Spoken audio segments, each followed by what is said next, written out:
माहिर एकेडमी का चैप्टर 415 काफी पहले आ चुका है, पर मुझे पता है कि मेरी वीडियो इसके ऊपर काफी लेट आ रही है, बट जोनिस वो कहते हैं ना कि it's better late than never. और वैसे भी मैंने अपनी प्रीवियस वीडियो में तुम्हें बताया था कि मेरा शेड्यूल इन दिनों काफी बिजी क्यों जा रहा है और अगले 2-3 महीनों तक बिजी जाने वाला, बिकॉज यार दिस इज मार्च। अब मुझे नहीं लगता कि मुझे और कुछ कहना चाहिए, लेकिन फिर भी अगर किसी चीज के बारे में बात की जाए तो वो बात हम करेंगे माहिर एकेडमी के चैप्टर 415 के ऊपर, बिकॉज इस चैप्टर का जो प्रीवियस वाला चैप्टर था उसने हमें एक ऐसे क्लिफ हैंगर पे छोड़ा जहाँ पर जोनिस मैं खुद इतनी लंबी एंटिसिपेशन पे चला गया और मैंने इतनी लंबी थ्योरीज लगा ली जो मैं तुम्हें यहाँ पे बता नहीं सकता। लेकिन उसके बाद जब ये चैप्टर आया इसमें जो हुआ सो हुआ, लेकिन इस चैप्टर के एंड में एक और ऐसा क्लिफ हैंगर आ जाता है जिसकी वजह से मेरा दिमाग अभी आधा खराब हो चुका है और मैंने पता नहीं कितनी थ्योरी सोच ली कि आगे ये होगा वो होगा एंड दिस एंड दैट। लेकिन ओवरऑल मैं तुम्हें ये जरूर कहना चाहूंगा कि चैप्टर 415 इज टोटली बवाल। तो वेलकम जोनिस, आज की वीडियो में हम माहिर एकेडमी चैप्टर 415 के ऊपर बात करने वाले हैं, जहां इसके अंदर होने वाले जितने भी इवेंट्स हैं और डिटेल्स उन सब के बारे में हम तुम्हें बताएंगे और कोशिश करेंगे कि तुम्हें चीजें काफी अच्छी तरह समझा दें। तो अब without wasting any more time let's start the video. They deserve an ounce. It's only worth it if you work for it.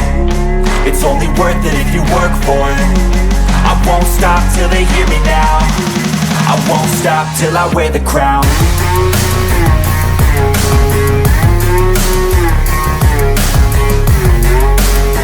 तो इस चैप्टर को शुरू करने से पहले मैं तुम्हें प्रीवियस चैप्टर की थोड़ी सी ब्रीफिंग देना चाहता हूँ, जहाँ पर डेकू और वन फॉर ऑल के जितने भी प्रीवियस यूजर होते हैं वो सब एक प्लान बनाते हैं कि वन फॉर ऑल के जितने भी कोएक फैक्टर्स हैं उन सबको शिगराकी के अंदर ट्रांसफर करेंगे 1 by 1, जहाँ पर हम शिगराकी को अंदर से डिस्ट्रॉय करने की कोशिश करेंगे और टेंको शिमुरा नामी जो बच्चा है उसको बाहर लाएंगे। जोनिस यूँ समझ लो कि ये सब एक मेंटल वार होगा जहाँ पे मेरे ख्याल से टाक नो जुत्सु इस्तेमाल होगा और इसी के चलते डेकू काफी कोशिशों के साथ फाइनली सेकंड यूजर कूडो के कोएक को शिगराकी के अंदर ट्रांसफर कर दिया, जहां पर जोनिस जैसे ही सेकंड यूजर कूडो का कोएक शिगराकी के अंदर ट्रांसफर होता है कुछ बहुत ही अनएक्सपेक्टेड होना शुरू हो जाता है, बिकॉज मिडोरिया और शिगराकी की मेमोरीज एक दूसरे के साथ ब्लेंड हो जाती है, जहां पर हम डाबी और टोगा को देखते हैं जब वो पहली दफा शिगराकी से मिलते हैं और साथ साथ स्पोर्ट फेस्टिवल वाले इवेंट्स को भी देखते हैं। और इसी के चलते वन फॉर ऑल का 6 यूजर एंड डेकू को कहता है कि ये तरकीब काम कर रही है बट उसे और भी कोएक्स ट्रांसफर करने पड़ेंगे और इसी के साथ चैप्टर एंड हो जाता है। तो अब हम चैप्टर 415 की तरफ आते हैं, जहां पर हम स्टार्टिंग पे देखते हैं कि जैसे ही डेकू शिगराकी के ऊपर अटैक करने जाता है वहां पर यूएसजे अटैक वाली मेमोरीज भी शो हो रही होती है, जहां पर मिनाटा और सू को देखते हैं और इन मेमोरीज में हम और भी काफी सारी मेमोरीज देखते हैं जहां पर शिगराकी और डेकू की मेमोरीज एक दूसरे के साथ ब्लेंड हो रही है। और वन फॉर ऑल के फर्स्ट यूजर के थ्रू हमें पता चलता है कि ऐसा क्यों हो रहा है, because one for all originally all for one से आया था, जहां पर हम ये कह सकते हैं one for all for one के कोएक का एक पार्ट है, जहां पर वन फॉर ऑल का अपने राइटफुल प्लेस वापस जाना हम ये कह सकते हैं कि उस चीज ने एक ऐसे क्रिटिकल पॉइंट को हिट किया जिसका फीडबैक हम ये मेमोरीज का आपस में ब्लेंड होना देख रहे हैं और इसका असर शिगराकी के ऊपर भी पड़ रहा है, जहां पर वन फॉर ऑल का फर्स्ट यूजर ये कहता है कि मेरा बड़ा भाई ऑल फॉर वन हमेशा से एक ताकतवर हार्ट मांगता था या फिर वो चाहता था कि उसकी विल इतनी ज्यादा ताकतवर हो जिसकी मदद से वो वन फॉर ऑल को चुरा ले, लेकिन ऑल फॉर वन जितना भी ज्यादा ताकतवर क्यों ना हो जाए वो अंदर से अपने दिल को इतना ज्यादा इवल या फिर ताकतवर नहीं बना सका जितना इस वक्त तोमरा शिगराकी का है, जिसकी वजह से जोनिस हम लोग ये कह सकते हैं कि ऑल फॉर वन जितना भी ज्यादा पावरफुल क्यों ना बन गया हो उसकी विल इतनी ज्यादा ताकतवर नहीं थी जिसकी मदद से वो वन फॉर ऑल के कोएक्स को चुरा पाए। लेकिन जोनिस अगर हम दूसरी तरफ देखें तो तोमरा शिगराकी के दिल में इतना ज्यादा हेट्रेड पैदा हो चुका है, जहाँ पर ऑल फॉर वन ने उसके दिल में इतना ज्यादा हेट्रेड पैदा कर दिया और उसको इतना ज्यादा इविल बना चुके हैं कि तोमरा शिगराकी का हेट्रेड वन फॉर ऑल की विल को भी सरपास करता है। और इसी के चलते वन फॉर ऑल का फर्स्ट यूजर ये कहता है कि ये वो मोमेंट है जिसकी वजह से generation to generation one for all pass down होता रहा for the sake of this moment. और इसी के चलते हम लोग देखते हैं कि डेकू और शिगराकी एक दूसरे से लड़ रहे होते हैं, जहाँ पर डेकू और शिगराकी की फाइट के सराउंड उनकी जितनी भी मेमोरीज होती है वो एक दूसरे से ब्लेंड हो रही होती है और हम लोग उनको देख रहे होते हैं जैसे कि यूएसजे वाली फाइट। अब डेकू शिगराकी से लड़ होता है, जहाँ पर वो डेकू शिगराकी के उंगलियों वाला जो आर्मर होता है उसको ब्रेक डाउन करके फाइनली शिगराकी को एक और पंच मारता है, जहाँ पर उस पंच के थ्रू डेकू शिगराकी के अंदर अपने जितने भी कोएक्स होते हैं या फिर वन फॉर ऑल के जितने भी प्रीवियस होल्डर होते हैं उन सबको ट्रांसफर करने की कोशिश करता है, बट हम लोग देखते हैं कि शिगराकी वन फॉर ऑल के सारे प्रीवियस होल्डर को तो रिजेक्ट नहीं कर पाता, बट बाकी सबको रिजेक्ट कर देता है सिवाय एन के, जो कि होता है वन फॉर ऑल का 6 यूजर, जिसके चलते जोनिस हमें ये भी पता चल जाता है कि शिगराकी वन फॉर ऑल के कोर्स को रिजेक्ट कर सकता है, बट उसकी भी एक लिमिट है। जिस तरह हम लोगों ने देखा कि शिगराकी वन फॉर ऑल के सारे प्रीवियस यूजर्स को रिजेक्ट नहीं कर पाता, जैसे कि वन फॉर ऑल का 6 यूजर एंड शिगराकी के अंदर ट्रांसफर हो जाता है, और जिस तरह शिगराकी को हर ट्रांसफर के साथ जितना डैमेज मिलता जा रहा है ना, उसको नजर में रखते हुए जोनिस मैं तुम्हें बताना चाहता हूँ कि शिगराकी की कोर्स को रिजेक्ट करने वाली जो लिमिट है ना, वो हर ट्रांसफर के साथ बढ़ती जाएगी। अब जैसे ही 6 यूजर एन का कोर्स शिगराकी के अंदर ट्रांसफर होता है, डेकू अपने सामने शिगराकी या फिर हम कह सकते हैं टेंको शिमरा की एक ऐसी मेमोरी देखता है, जो देखने के बाद जो लोग माय एकेडमी के पक्के फैंस हैं, जिन लोगों ने दोनों एनिमे और मांगा पढ़ रखी है और देख रखी है, तो वो लोग समझ गए होंगे कि ये कौन सा सीन है। बट जोनिस, अगर फिर भी तुम लोगों में से किसी को नहीं समझ आया कि ये कौन सा सीन है, तो यहाँ पे मैं तुम्हें बताता हूँ कि ये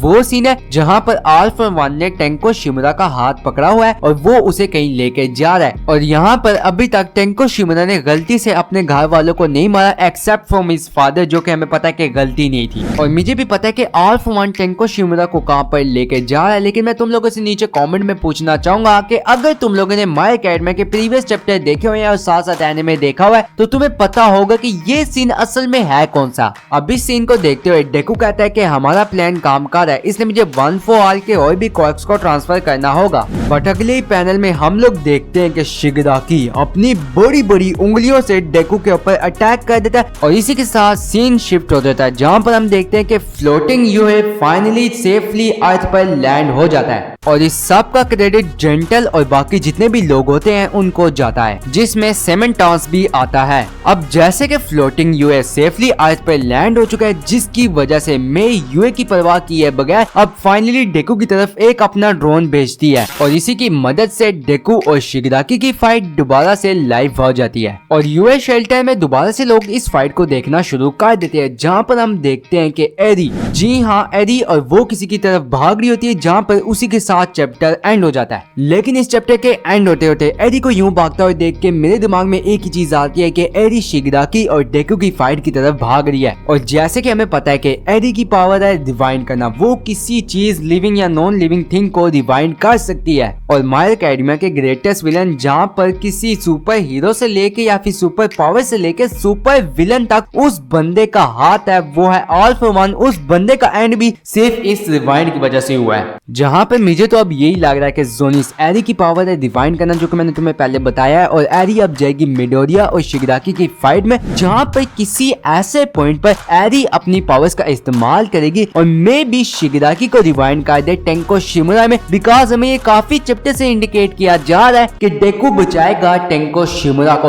और जैसे कि एरी की पावर्स वो किसी भी चीज को रिवाइंड कर सकती है, तो मे भी वो शिगराकी को रिवाइंड कर ले, बिकॉज मुझे तो अब यही रास्ता नजर आ रहा है शिगराकी को रोकने का, कि उसे रिवाइंड किया जाए और उसे दोबारा से टेंको शिमरा नामी बच्चा बना दिया जाए। एंड इसी तरह मेरे ख्याल से डेकू या फिर हम कह सकते हैं मिडोरिया फाइनली टेंको शिमरा को बचा लेगा, और उसकी जितनी भी सफरिंग्स है उन सबको रिवाइंड या फिर अरेस्ट कर देगा, और उसे दोबारा से जिंदगी को एक बार दोबारा से जीने का मौका देगा। लेकिन अगर जोनिस ऐसा हुआ तो मुझे लगता है कि फैंस को ये चीज पसंद आने वाली नहीं है, बिकॉज बेशक अगर टेंको शिमरा बच रहा है, बट शिगराकी जैसा भी है उसकी की हुई तबाही का जितना बड़ा नुकसान हुआ है ना यार, मुझे नहीं लगता कि उस हिसाब से शिगराकी को अब दोबारा एक कोई चांस देना चाहिए, जो कि मैं खुद चाहता हूँ उसको मिल जाए, लेकिन यार मुझे नहीं लगता कि ये चीज सही तरह बैठेगी स्टोरी के साथ, बिकॉज यार शिगराकी को छोड़ो, उसकी सफरिंग को छोड़ो, उसकी वजह से अब दुनिया ने जो सफरिंग किया यार उसको तो भी जरा देख लो। इसलिए मुझे लगता है कि इस पॉइंट पे फैंस को यही चाहिए कि डेकू, जी हाँ हमारा मेन कैरेक्टर मिडोरिया, वो एक सख्त फैसला करे जहाँ पर उसे टेंको शिमरा को मारना होगा,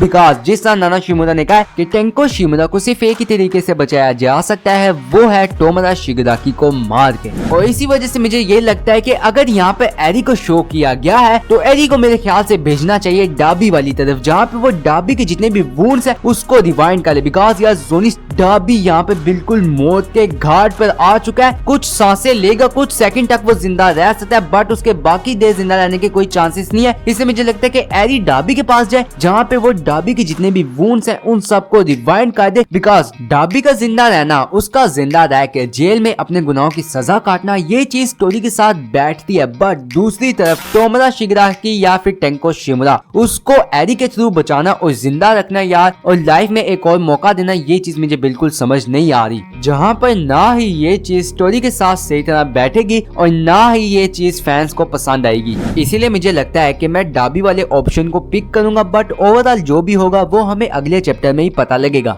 तो जोनिस, अब ये था माय हीरो एकेडमिया का चैप्टर 415, जहाँ इसके अंदर जितने भी इवेंट्स एंड डिटेल्स हैं वो सब मैंने तुम्हें समझा दिए या फिर अंडरस्टैंड करा देने की कोशिश तो की है। लेकिन फिर भी एज एन फॉर्मेलिटी मैं तुम लोगों से पूछ लेता हूँ कि अगर मैंने इसमें कोई चीज मिस कर दी है या फिर तुम्हें क्या लगता है कि अब आगे क्या होने वाला है, उसके बारे में अपनी राय मेरे साथ नीचे कमेंट में जरूर शेयर करना। साथ साथ अगर इस वीडियो को यहाँ तक देख रहे हो तो जल्दी से इसको एक लाइक कर दो, बिकॉज यार मैं तुम्हें कुछ भी नहीं कहने वाला इस वीडियो में, बस एक लाइक कर ही दो। एंड इस वीडियो को अपने माय हीरो एकेडमिया दोस्तों के साथ शेयर भी करना, या फिर अगर तुम किसी माय हीरो एकेडमिया कम्युनिटी में ऐड हो तो वहाँ पे जरूर शेयर करना, बिकॉज यार सिंपल सी बात है, रोला मचाना है फैंडम में। प्लस एंड में अगर तुम लोग मेरे चैनल पर न्यू हो तो इस सब्सक्राइब वाले बटन के ऊपर तुम लोग शिगराकी की तरह उंगलियां मारो या फिर एक ही उंगली मारना, लेकिन इसको सब्सक्राइब जरूर कर देना अगर तुम लोग आगे भी MHA के चैप्टर के ऊपर वीडियो देखना चाहते हो तो। एंड इसी तरह और भी पीक कंटेंट देखने के लिए तुम्हारे सामने 2 वीडियो शो हो रही होगी, इसलिए अगर दिल करे तो कोई एक देख लेना।